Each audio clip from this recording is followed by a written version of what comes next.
President Ibrahim Traore, the president of Burkina Faso, is continuing to show those in dare need to overthrow him that he isn't the one who can just come and push away. Showcasing immense resistance against destabilizers has been the turning point for the continued success of the captain in a move to create a new energetic Burkina Faso. However, everyone is asking, how has President Ibrahim Traore managed to resist against destabilizers, including terrorist groups and those plotting coups against him? This question may seem like a usual one, but the way the captain has handled the issue of destabilizers comes from combined effort, which involves a number of very significant allies. These allies are not only paying executive visits to Burkina Faso, but also fulfilling their seemingly impossible promises.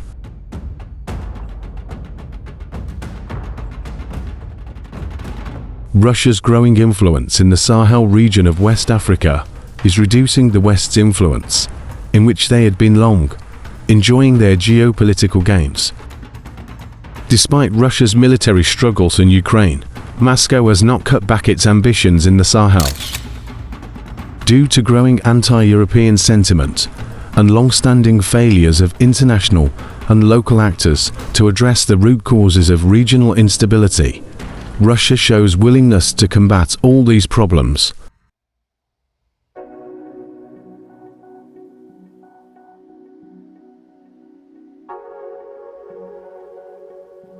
Regional and international mechanisms, such as the UN Multidimensional Integrated Stabilization Mission in Mali, MINUSMA, and the Economic Community of West African States, ECOWAS, had failed to prevent instability from spreading. This is where Russia, and the new rising Pan-Africanists in this case, President Ibrahim Traore, are coming in to change these scenarios. Political instability has given rise to increasingly repressive regimes that have caused friction between several governments of the Sahel and their international or regional partners. Russia has had most success in internationally isolated and deeply troubled Sahelian states, including Burkina Faso, Mali, Niger, and Sudan, among others. After the West, which includes France, US among other European nations, there is Russia, China, Turkey, and Iran, among others, which are prominent figures when it comes to weapons manufacturing. As it has been that African countries have been and still continuing to rely on major weapon manufacturers in order to carry out military operations, Burkina Faso had to look for new major partners after turning its back on the West. Russia may seem like a new major, Burkina Faso's weapons partner, but this partnership takes us to some time back. In 1983, the renowned Thomas Sankara, after seizing power in Upper Volta, later cited that Russia's October 1917 revolution was the inspiration for renaming Upper Volta Burkina Faso. After growing interest in Russia, the then Soviet Union exported helicopters to Burkina Faso in 1988. This marked the beginning of military support and cooperation between the two states. Even though there have been cooperations, this recent era of Russian-Burkina relations, mostly when President Ibrahim Traore, being the leader, has continued to be the strongest. Russia and Burkina Faso's relations are drawn from their similar geopolitical and ideological interests. As Russia has for some time been resenting Western powers, Burkina Faso comes in to show its bias against the same bloc.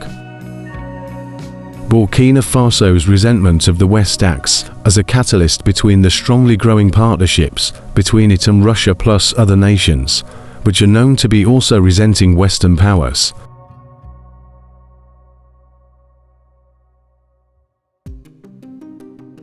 President Ibrahim Traore's visit to Russia for the Russia-Africa Summit in July 2023 marked a new beginning for the military cooperation between the two nations.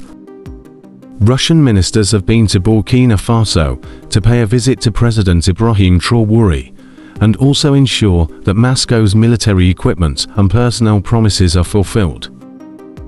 Defense Minister Yunusbek Yevgrov and Sergei Lavrov being among the ministers who have paid a visit to Ouagadougou, Burkina Faso is now heavily benefiting from the partnership it has with Russia.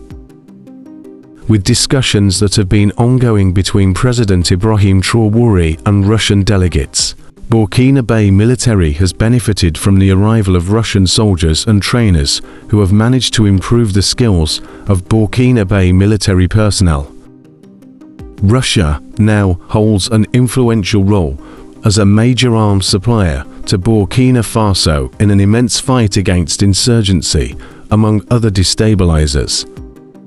Between 2012 and 2022, Russia provided roughly 19% of Burkina Faso's arms imports by value. These values are to increase due to Russia now being extremely close to Burkina Faso in terms of partnership. Russia's Rosoboron Export Company, which supplies military equipment, has managed to provide a number of weapons to Burkina Faso. Among the weapons and helicopters include the renowned AK-47s, ammunition, and Mi-8, Mi-35, Mi-17-ish armed transport helicopters from Russia, 20 LGLAS portable surface-to-air missiles for vehicle-mounted launchers.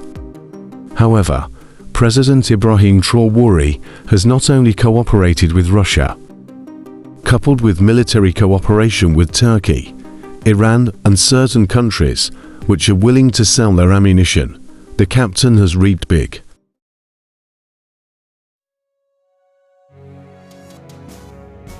We can't stop to talk about the Turkish drones.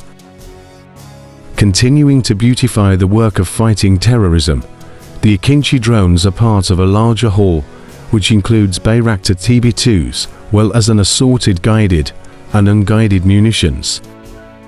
These drones have heavily assisted ground military units by cruising over the battle areas, directing strikes in support of ground units. They also locate enemy supply areas, troop concentrations, and other targets of opportunity. With these and more military equipment, President Ibrahim Traore is majestically walking through a path which is seeming to be full of blockades.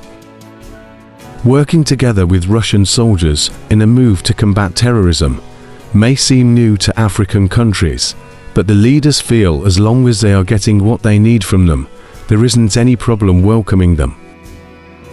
The issue of Russian soldiers in the Sahel has been coupled with certain crimes, such as sexual assault, killing civilians among other negatives. But leaders are coming out to dismiss all this negativity directed against Russian soldiers in the Sahel. Russia has aggressively expanded its military cooperation with African nations by using the private security company Wagner and its likely successor, Africa Corps, with Russian mercenaries taking up roles from protecting African leaders to helping states fight extremists. Those questioning, what does Russia really want in the Sahel and Africa at large, may be feeling curious about Moscow's interests on the continent, but African leaders are seeing things differently.